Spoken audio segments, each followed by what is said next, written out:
Za majestátnym vzrastom sa skrýva jemná psia duša. Presne také sú bernardíny. Hoci postavou vzbudzujú rešpekt, nekonečne milujú deti. V Jasenskej doline dnes o najkrajšieho psa súťažili bernardíny z celého Slovenska.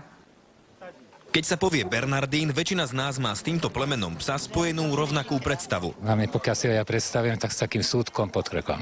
Taký súd, taký malý. Čo je v tom súde? Neviem. Ja viem, čo v tom je. Čo v tom je?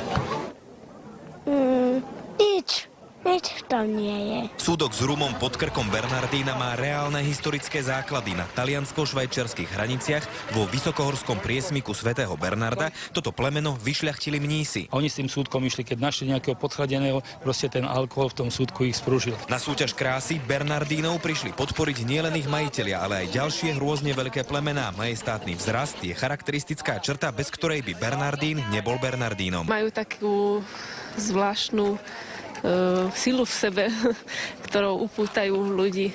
Tá ich povaha pritulná, že naozaj je to pes, ktorý neublíži ani deťom. Mnohí poznajú výraz uslintaný bernardín a ten sa pri týchto psíkoch používa žiaľ tiež právom.